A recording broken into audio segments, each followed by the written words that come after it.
Welcome everybody else to this afternoon session on planning for a successful transition. It's that time of year, isn't it? First day of the last half term here. Can't believe it really, but it's a brilliant time to now start thinking about who's going to be involved, where's the pupil going, what staff team are going to be working with the pupil, and to start really thinking now about that transition process. So what we're going to do in the next hour, if I can move my slides, there we go. I'm going to talk a little bit about who's likely to be involved in your transition plan. We're then going to talk about how we make sure that staff are informed, and I'll talk a little bit about planning visits. I might talk a little bit more about planning visits because they are one of my particular areas of want, I think, and I think could need to be done a little bit better, but I shall talk a little bit more about that. I shall also talk about some resources to kind of help with transition. So I'll talk about transition book, give an example of an all about me or personal passport and a pupil profile. And then I'll talk a little bit about planning communication kind of between that team. I'll then talk a little bit about pre-teaching new vocabulary, expectations and skills, just thinking about getting our pupil ready for September. And then finally, talk a little bit about maintaining successful inclusion. And we are due to run for an hour, so I'm going to try and talk for about 45 minutes and then leave some time for questions. As James said, if you pop any questions in the Q&A, I shall then hopefully get round to all of those.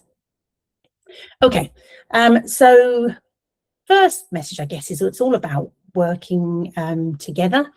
So whether you've got a child who is starting reception, so new to school, whether you've got a child who's just moving up from kind of year 3 to year 4, mid-key stage, or whether you've got a pupil who's moving onto secondary school, it's thinking about who's working with the child now, who are the current team, and who's going to be working with them next. And some of that team may be consistent depending on that transition particularly, but often we generally see some new staff, new class teacher, maybe new TA team, and we'll be thinking about the new team. This is your chance really to get as much information over this coming half term from the team that are currently working with the pupil, whether it's making visits to, I'll talk about visits, but visits to nursery, visits to the child's current class, seeing them out at playtime, visits to the primary school, visits to a club, might be an after school club, but really getting as much information, meeting with staff, doing some observation, getting as much information from that current team as you can. And that's really going to help the new team plan how to meet the child's needs best. You've got this team who are already working, hopefully, really successfully with the pupil. We want to learn from them and to transition that successful model really into the new school year. So we're thinking about working on the key skills, knowledge and vocabulary that's going to set the pupils up for success. What's going to be new for them? What's all the new language that's going to come up, the new vocabulary that's going to come up? I always think now is a really great time to be thinking about supporting social skills, supporting independence, and possibly supporting behaviour, new positive behaviours, really teaching and thinking about, okay, you're going to be going into year, let's say year 2. What do year 2 pupils look like? What's year 2 like? And setting the child up, preparing them for being a year, whatever it is, year 2 pupil. Because if we do that bit of planning now, that often means that things will be much more successful when they actually get into year 2. What am I supposed to be doing when I get there? Because if I don't know, chances of me stumbling across it are pretty slim. But if I've already got lots and lots of practice, lots of supports, lots of repetition in there about what it's going to be like, I'm going to be prepped, ready with that expectation. So you will obviously have your EHCP review meeting, and depending on where that review falls within the year, you may be about to have it, but it's probably the case that you've already had your EHCP meeting for this year. But you may well have, as part of that process, have set a transition meeting where you're all going to get together, current team or key people from the current team and the new team, to really start sharing that information. So, as I said, we really want to make sure that people are informed of the child's strengths and their areas of difficulty before they really start working with the pupil. Ideally, they should be aware of their strengths and areas they find difficult before the visit. If they're going to be leading the visit, they should know that in advance, because obviously we want the visit to go well. That's the first step really in a successful transition. I want to go to the new year, the new setting. I want to experience what it's going to be like, what are the kind of general rules and expectations. I want it to go well so that I go away going, I know a little bit about what this setting looks like and what I should be doing in this setting. And if we want that to happen, we need all those supports to be in place that are probably currently in place, which is why I go back to linking up with that current team, knowing what supports are there. And how I would say, first thing I would normally do is ask staff, this is what we're going to be doing on our transition day, move up day, visit. How would you do it? How would you recommend? What sorts of things would you suggest we put in place? Because they know all the resources that they use, all the strategies that they use, all of any equipment that they use, all of that's going to need to go with them for the visit. So as I said, those visits may be an education setting. So you may be the new team are going down to visit preschool or nursery or childminder, or if you're secondary school, you may well be looking at primary school and vice versa. And it may well be just visiting that class. Once you're in the school, can make some of those visits a little bit easier, perhaps, in terms of logistics. Or I can just pop down there, I've set the class up, I'm just going to have a look in and see how the child's managing in whatever lesson is going on. Maybe to take a bit of a choice, have a look at PE. Or it might be that you're going to visit at home, or that you're going to visit in a group, after school group, might be a lunchtime group, or it might be an out of school group. Transition books, I said I'm going to talk a little bit more about in a second, and all about me personal passport. I'll explain what these are in a little bit. I'll talk a little bit about pupil profiles, which I'm sure you will already have, and then that homeschool communication book and that conversation diary. Really, this is going to help start to make sure that that team really know about this child and their profile of needs. I've also got on there a example of an information sheet, and I shall try my best to remember to come back to those. I will come back to those at the end of the talk, because you can access those resources. So I will flag where they are just at the end. So, as I said, extra visits need to be planned. I don't know why. I have quite a lot of experience on going on visits where that planning hasn't been done. This is what we're going to do with the whole class. We've not thought about those pupils with additional needs or additional requirements. We're just going to, like we would do in every other day situation, we're just going to go with it and see how it goes. And sometimes it may go absolutely fine, but other times that's where we start to see some, what I would call social mistakes. The planning's not there. I'm not sure what I'm supposed to be doing. The resources aren't ready. I'll find something else to do instead. And before you know it, the pupils have the experience then of going to this new setting and they think it's like this.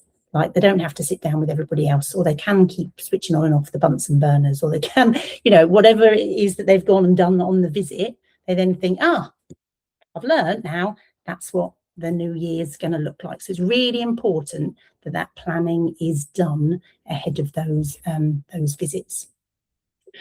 For the pupil, I would say they really want to take with them, or you want to make sure they take with them, something to share. So they go into this new place, they're going to meet some new staff. They may well be meeting some new friends, depending on what transition it is, or size of the school. It might be you're mixing up classes, might be some new children in there. I want to take something. I've got this physical thing that I'm going to this place. I know I'm going to show this thing. I've done a bit of prep on that, but I know how this works. I've got my conversation diary. I'm taking that with me, and I know how I share that. Could take questions to ask. I'm going to go and ask the class teacher. I've got my question prepped. I know I'm going up there to ask this question to find out the answer. Any conversation starters that they have in their current setting.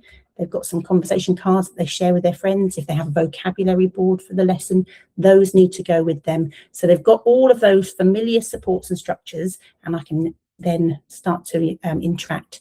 either with my current friends in that new setting, because I've got my resources with me, or I can start to develop those interactions with new people. And that's when I would say you ask the current, and social story about transition. On transition, I'm moving, this transition, I'm moving to year 4.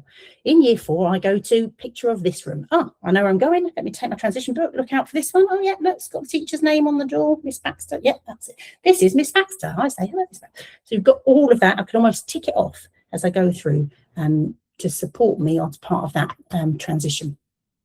So that's kind of the role for the pupil. In terms of the current setting, as I said, you want to take that equipment that they need. It's their kind of responsibility to make sure they go, oh, they actually write with a particular pen. We need to take that with us. Or they've got a soaping whiteboard, or they've got a footrest under the desk. They've got a particular seat that needs to go with them. All of that equipment needs to go. Going for a maths lesson and they use Numicon, that needs to go with them. So making sure any equipment that they need is going as part of that transition visit. I would be saying, what's the lesson plan? What are the activities you're going to be doing? And then sharing that.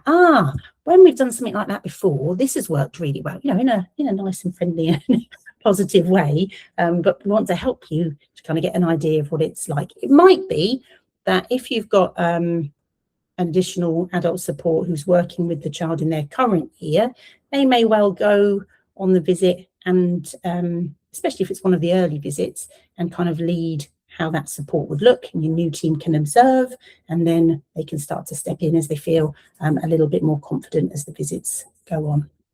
New setting, working with that current setting, and just keeping in mind that those visits need to be planned. I can't say that enough. I think that's my one key message from this talk. You've got to have your visit, because what can happen is we kind of go, oh well, just come and meet Mrs.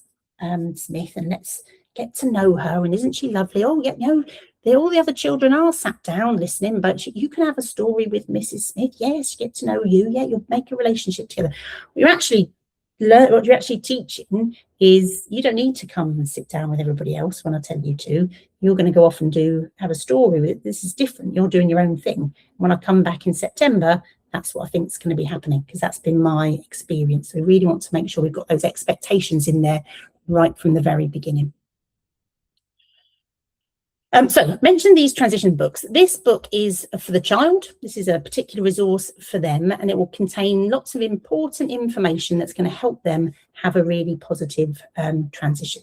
So you'd have in there important people. So your new class teacher or teachers, you'll have them in there with their photos and their names underneath, so you can learn them. I'm going to say we want to make this book as clear as possible. And sometimes I do see, oh, my new teacher is going to be Miss Baxter, and there's a stick picture of Miss Baxter from the symbols thing. Well, that doesn't help me know who Miss Baxter is or who I'm going to be looking for. So we want to make it really clear, and photos are the best way to do that. These are the people. This is the actual setting. This is what your peg is going to look like. This is what the year 3 toilets look like. This is what lockers look like, whatever it might be. So important people, places, as I've said, important rules and expectations. In year 4, I work on my own, and I put my hand up when I need help or when I've finished. Great opportunities to start teaching what year 4 or year 2 or year R and what you're going to be doing, what those expectations are. If I need the toilet, I can take my toilet picture to the class teacher, or I can raise my hand, or I can say, however it works for the pupil. Some of those skills may well already be in place, and some of these you might think, oh, this is a good opportunity for me to move that kind of independence, that social skills, that social expectation on a little bit.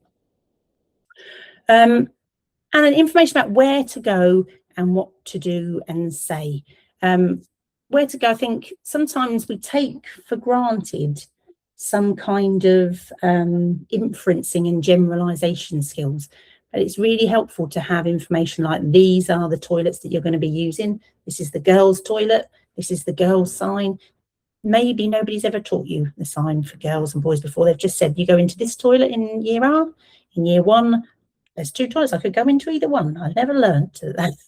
little one with the triangle at the bottom is the girls' toilets. Or I might not realise that I don't still need to go down to the toilets at reception, because that's where I know where they are. So thinking about that new information, all about where they're going to be going, what door they're going to be coming in when they come into school. If that's changed, really helpful to have a picture of, I'm coming in this door, so I know not to go in the other door, and then people go, oh yes, I was in that door. Before you know it, you've got a nice little game going on that they're going to do again tomorrow.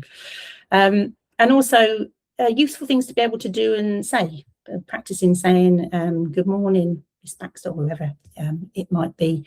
However they do the register, sometimes you might do it in a number, you say hello to the next person, knowing that and practicing that, all really helpful. Bit about photos, and then simple sentences, and underneath, so you've got that kind of key information, so that when people look through the book, they read it in exactly the same way, they're using the same vocabulary, saying the same phrases, is really helpful. And actually, developing a transition book can be quite a good use, a good plan for one of your planned visits. So we're going to go up to Year 2 next week, and we're going to take some photos for our transition book. We're going to take a photo of these 5 things. Here they are. Let's practice them. Let's read them together. And then we're going to go up. I can go with my sentence strip to ask the teacher, oh, are you Miss Baxter? Can I take your photo? And then so getting those kind of extra visits, a chance to get to know key people, and then develop that, yeah, I see where I'm going, a bit more of experience, a bit of an extra visit. And it should be a really positive thing. You'd have in there all the information that you want to happen in the new year. It's just an example of a preschool one. I will hang my coat up here. There's a picture of where the pegs are going to go. I will put my book bag here. Brilliant. They knew what colour they were, even better. This is the hall where I will eat my lunch. I'll also come to assembly and do PE here. Might be useful to have a bit of information about what to do in assembly. So as I sit with my legs crossed, I might have some pictures or whatever I hold in assembly. I might have a whiteboard to make some notes. I'll put my hand up if I need the teacher, those sorts of things. Then that one's just from somebody going to Year 4. This is my Year 4 teacher, Miss Johnson. My coat and book bag go in my locker. Do I know what locker is? Do I know what goes in there? Nice chance to start teaching some of that information. There's a transition book. You might also have an all about me book or a personal passport. And this is something you could develop over this kind of half term, which is for the school staff, but the child may well enjoy sharing it and showing about it. Certainly it'll be a positive thing about them. Should be relatively short and simple. The new staff are going to have access to loads of information about the pupil through their EHCP, depending on what year you're in, whether you're in reception or you're in Year 6. And there'll be loads of information in there. And of course, everybody will read it before September, but remembering all of that information is obviously going to be a bit tricky. So this is kind of like the short version, if you like, contains that key information. So things like important health information may well be in there. If they need any help with toileting, maybe might be in there, or choking risk might be in there, or medication would be in there. The other thing so that's kind of key information. The other thing that's really helpful in terms of new staff is examples of work that the child has done. So thinking particularly this half term, so this is kind of, it's not back in what level they were at in September, it's their really current skill level, but having some examples of work that they've completed with support, and some examples of work that they've completed independently. So the new staff can have a look in there and kind of see the levels that we are expecting, both with a bit of support, but also what the pupil can do completely independently. Sometimes I see books where there's no spelling mistakes and the grammar's amazing and the sentences are all structured well, and I think, doesn't say anything about the child's had any support to do this, but I'm fairly certain that they have. And of course, if you're a new member of staff who doesn't know them, and that's what you're given as an example of work, then that's what you're likely to be going to expect.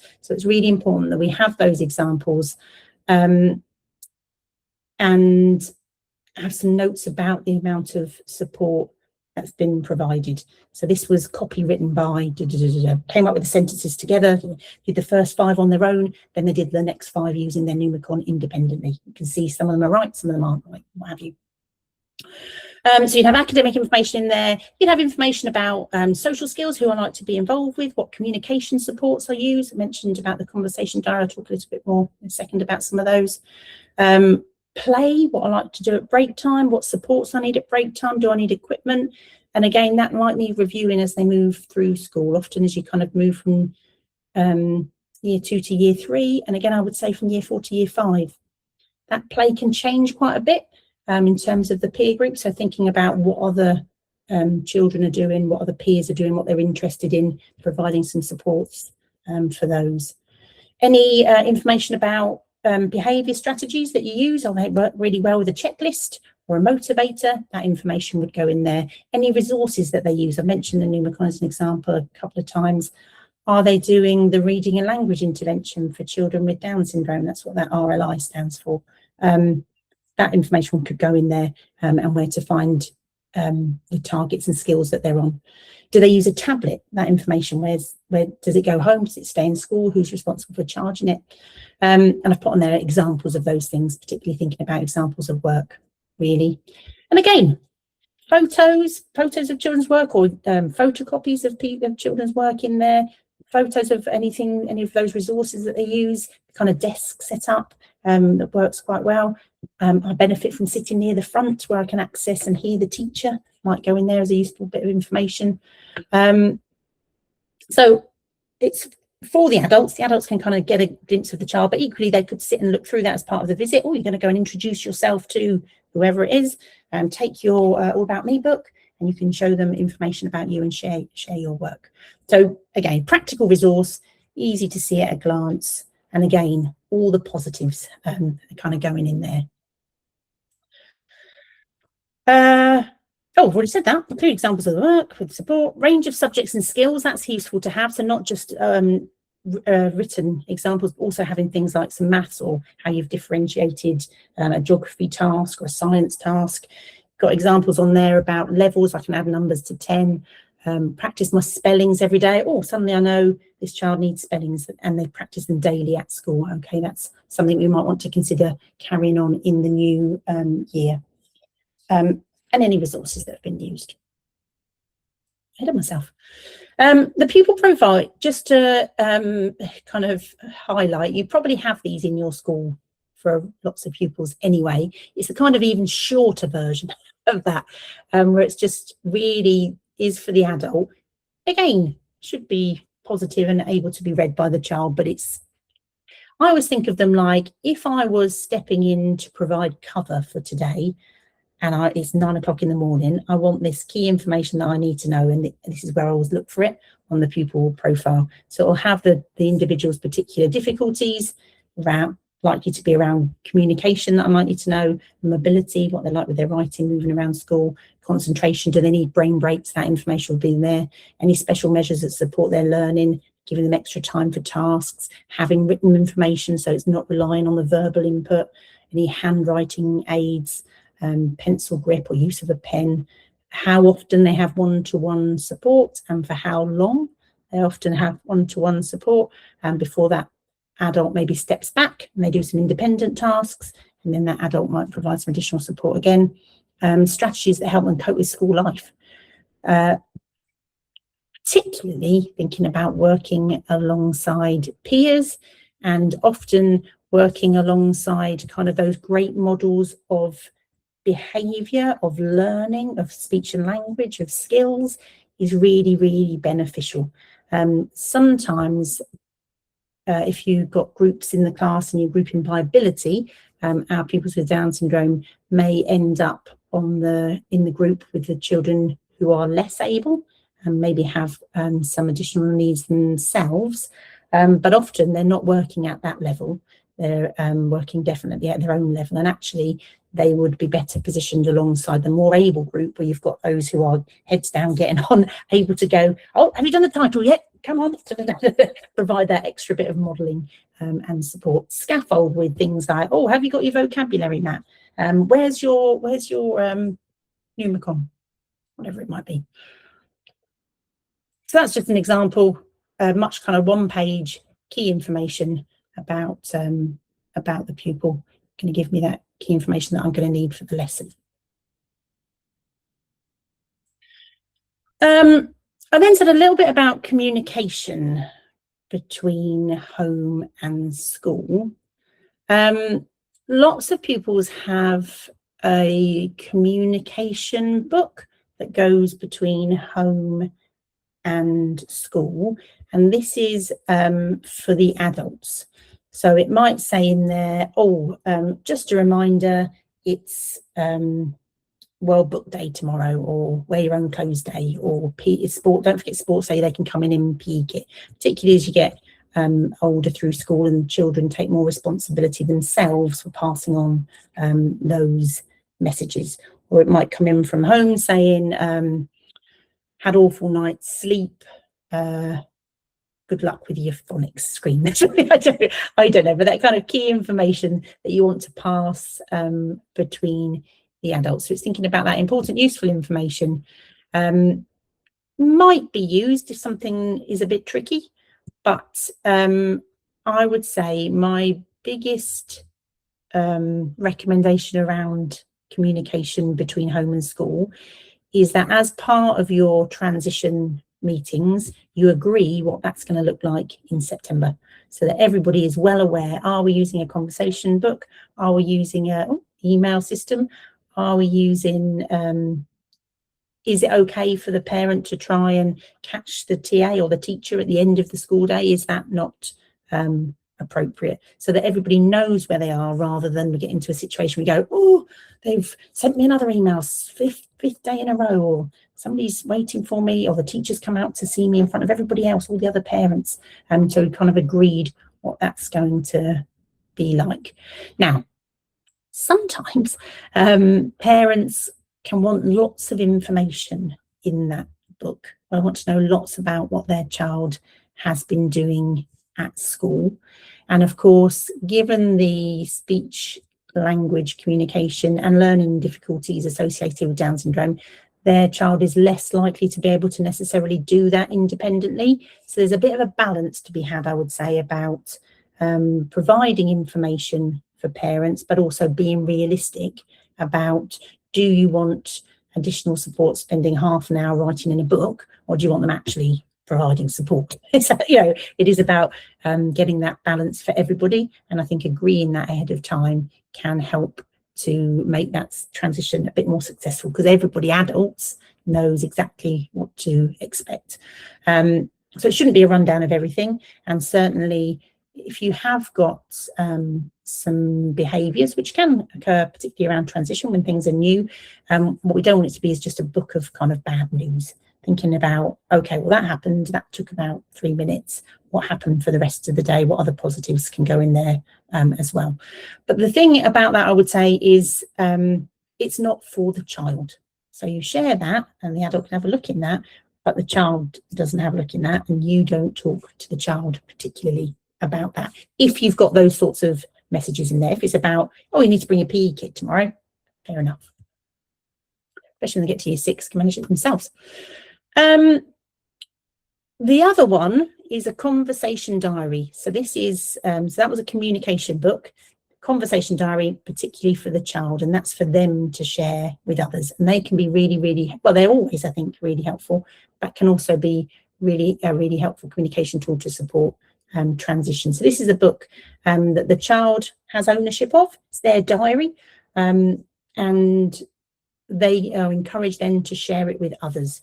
Ideally, of course, peers. That's who we want to be talking to, our friends. So that's our main target audience. But in addition, you're going to take it home and share it with your family. You may well bring it into school and share it with school staff first. And they set you up to go, oh, brilliant news. Who are you going to go and share that with? Great, go and tell John or whoever it might be.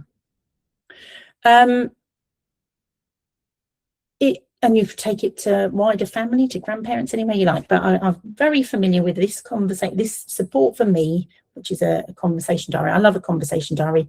I am just bringing them into my young adult groups while we're having a conversation diary with varying degree of needs and how they're going to use them.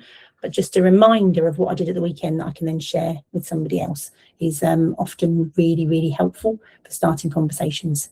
For thinking about primary, we'd normally have a visual in there, and then of course, depending on the needs and the reading ability of the child, may well be that they start to maybe take some of their own photos, but certainly may start to write in their own diaries as they get older. But to start with, it will be very much written by the adult as if the child had said it themselves.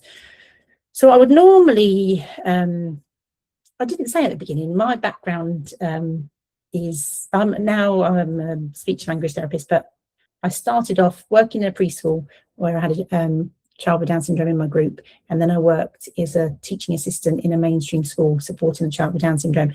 And this was brilliant, and it was like the worst thing every day. We'd get to about 10 to 3 and I'd go, oh, we haven't written in the conversation diary, great, what do you want to put in the conversation diary? She was only quite a young one, and so I used to offer her a choice. So you could use the visual timetable. I could give some choices of things that she'd done that day. And I'd say, what would you like to put in the conversation diary? So it might be a picture of her doing some painting, or it might be the painting itself, or it might be, we'll go run and do a photocopy of some writing that you've done, and we'll stick it in your book, and then we'd write underneath. The simplest grammatically correct sentence with what the child has given you. So if they say some writing or writing, you might write, I did some writing. Great. If they said writing Titanic, you might say, I did some writing about the Titanic. So that goes in there, written in by the adult, or as the child gets better at writing, may write that themselves.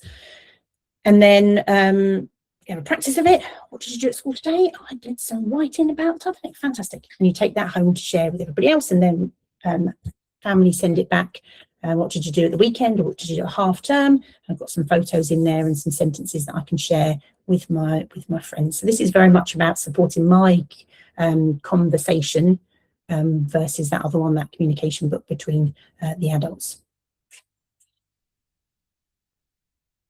Okay. So those are kind of all the examples of, and obviously if you take your conversation diary to your new class, on your visit, show your new teacher, show your new friends, there's going to be loads of information about the things that I do all the time. Might be some examples of work, which is quite helpful. But it might say, oh, you go to Brownies. Oh, yeah, so-and-so goes to Brownies as well, don't you? Little conversation starter. Just to kind of cover some of the other things that I mentioned, vocabulary knowledge. Anytime you're kind of transitioning to any new setting, so thinking about particularly obviously September school transitions, but if you're transitioning to a new might be a school club, it's a new school club that's starting at lunchtime or after school. It might be that you're going on a school trip. It's a really, really good example of one. It might be that you're starting school swimming, where it's a little bit different. Just thinking about what are the vocabulary needs? What's the new vocabulary that's going to come up? Because if I know that in advance, if we do a bit of teaching that, when I get to the new setting and they say, oh, can you get out your ruler's a really bad example, sketchpad. And I go, what was that? If I already know, oh, seen a picture of a sketch pad, I know the word sketch pad, I've learned that in terms of my vocabulary target, I know what it is. Get out your planner, I know what it is. Get out your, I don't know, any kind of resource. I've put some examples on there. Pen, ruler. Lots of children, particularly when they start in reception and may continue a bit longer, don't know the difference between pencil and pen. They know that they both kind of refer to those things that make marks, but which one you want me to get, not necessarily consistent on.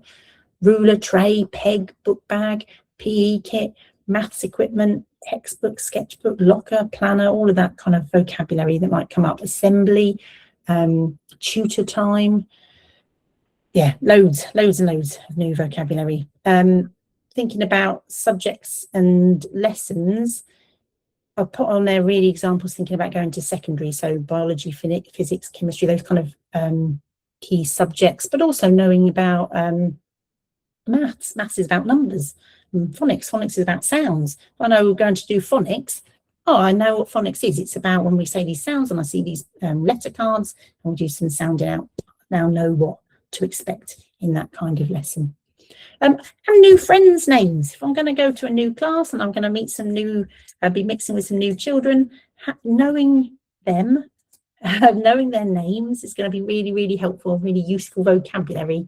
Knowing who I'm going to be sitting with. Oh, yeah, helpful to know their names before I start in September. There's just an example, which I took a long, long time ago from Twinkl. I expect that's been updated somewhat since, since I took that, but just kind of getting an idea of learning this key vocabulary.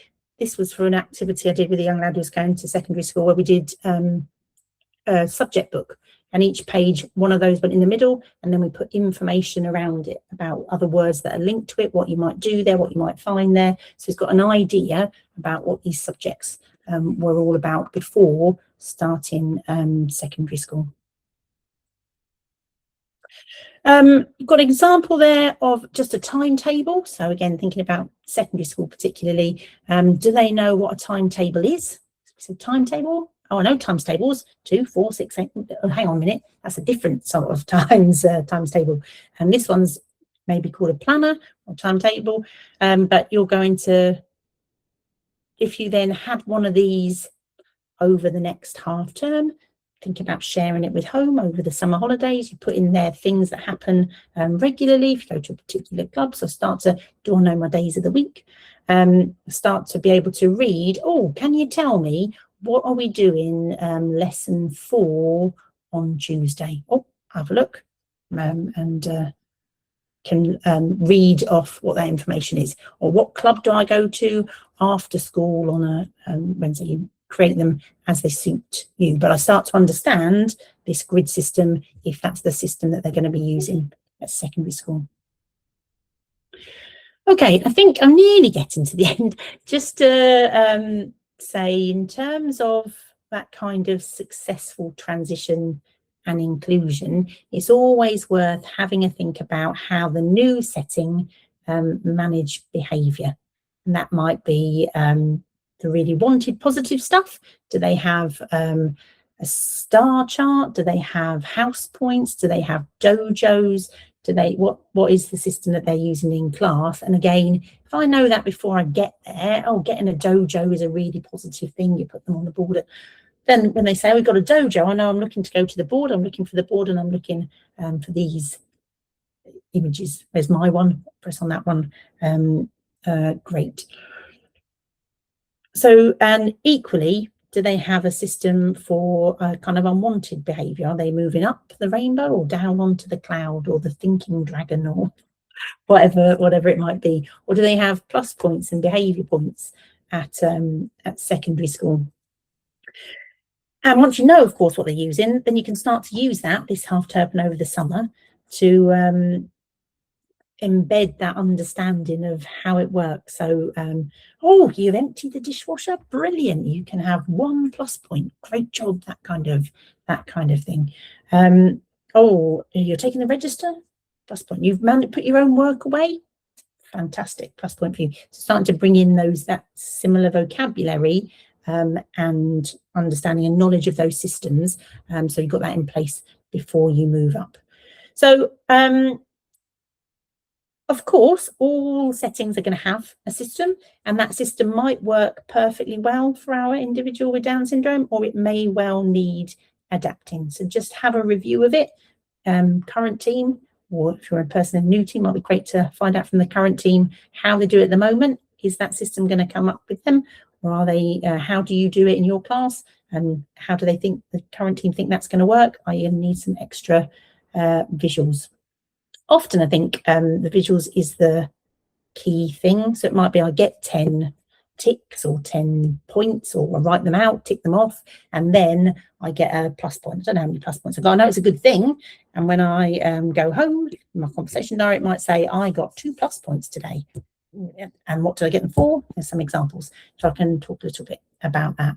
Those building rewards, like I said, so you've got 10. So you kind of, particularly if you've got some unwanted behaviour, or you know transitions are going to be tricky, upping them a little bit when you know that time's going to be happening. So you know you're getting 10.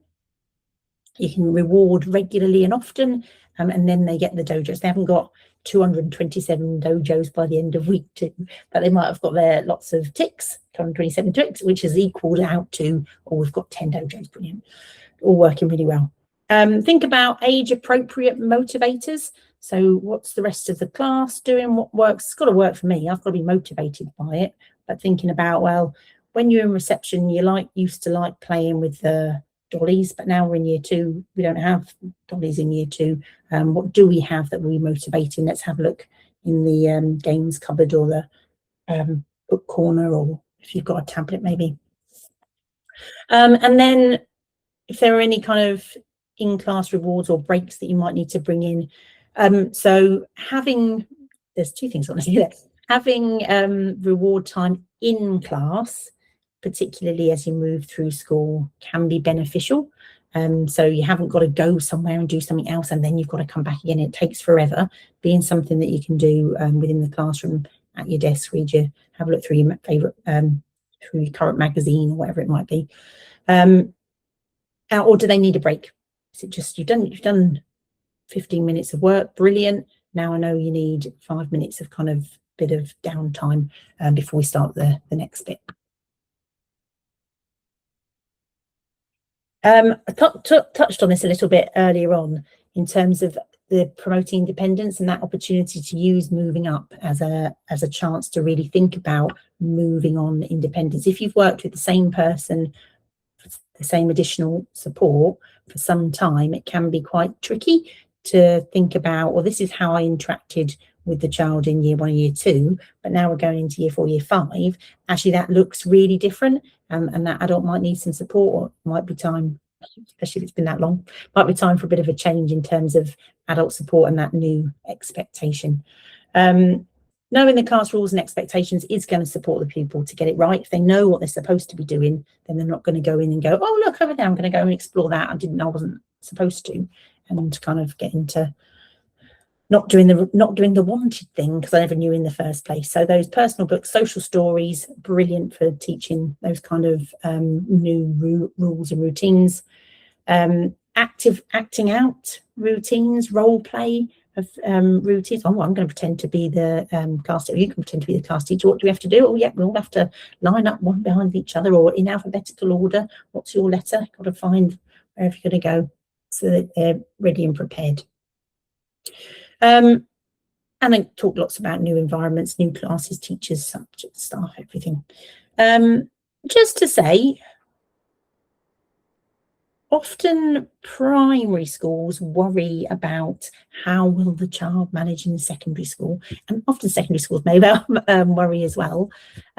Often we see a huge jump in terms of independence for our pupils when they move to secondary school. And I'm not sure that's because there's been a huge leap in progress in independence over the summer, whether actually there's a different expectation when you get to secondary school.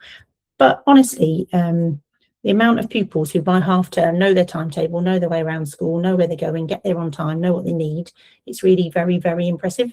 So having that kind of expectation and putting those kind of appropriate supports in place, of course, but measuring that success as well is really important.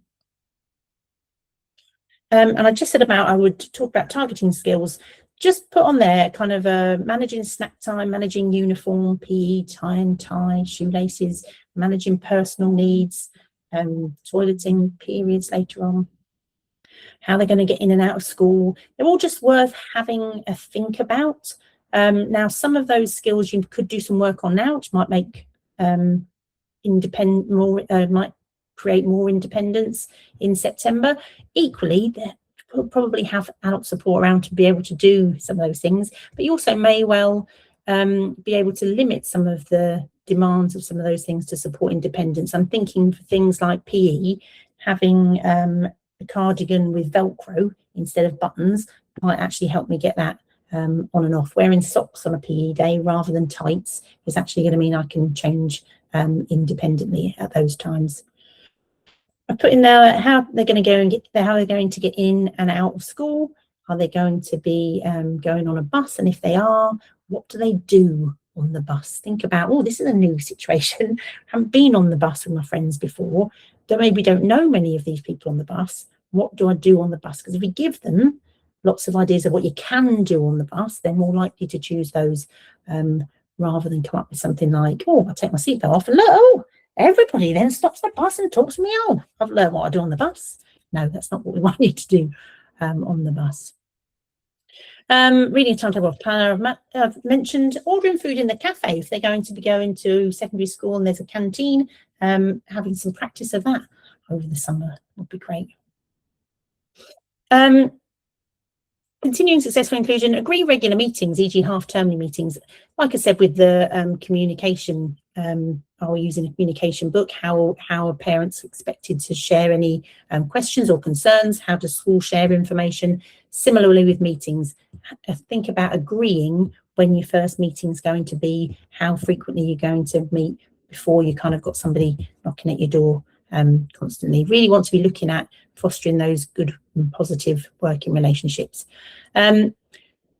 Just to say, hopefully you've had training and knowledge. Parents have probably been on more training and definitely will have more knowledge about their child than you're ever going to have. And it's about using them as a source of knowledge and support and kind of working together. Put on there a note about handing over, particularly in reception. For parents of children with Down syndrome, they've often been seeing therapy services, speech and language, OT, physio. They've been going to preschool groups. They've been seeing portage. And with all of those things, they've almost been the teacher. They get given the tasks, the learning activities to do, to practice with their child. They're used to ticking off targets, measuring targets, and now they're kind of handing over all of that to somebody new. And it can be very anxious, an anxious time for parents. So being aware of that. And just a note on there, I think for everybody, in terms of remembering to communicate the positives. Well, certainly I know I'm really, really great when I'm not happy about something. I will let you know. Or if I get a survey to fill in, didn't go well, I'll definitely fill that survey in. But it's also about remembering to communicate all of the positives, because it means so much and really helps develop those relationships. So in terms of supporting full school inclusion, which is obviously what we want, talked a lot about kind of in class, but also think about those clubs, what's available after school, lunchtime, think about being involved in class assemblies, playtime, school trips. Again, they all need that bit of planning and bit of preparation and resources to go really successfully. Supporting friendships out of school, thinking about when other children are inviting other children around. Our child with Down syndrome, particularly in that kind of reception year 1, may not have the speech and language skills to say, oh, please, I'd like to invite somebody back to my house to play. Might not even know that that's going on. So we might need to think about how we might facilitate that a little bit more, how we can do that within what's allowed within our school. Think about what other children are interested in, and that's important as they move through school. Is everybody interested in APOP demon hunters? It might be worth having some cards and pictures and resources about those things that other children are going to want to talk to me about and are interested in, and I can get involved in conversations around those. And thinking about some support for other parents sometimes in terms of, I know when I was teaching assistant, the parent of the child I was working with said to me, oh, we've been invited to so-and-so's house to play. I'm so excited. I said, oh, that's brilliant. She went, yeah, we were walking home from school together, and the other child's parent said to me, oh, my child really wants to invite your child round to play, but I'm really nervous that I won't know what she's saying. And the mum said, that's okay, we don't know what she's saying at the time either.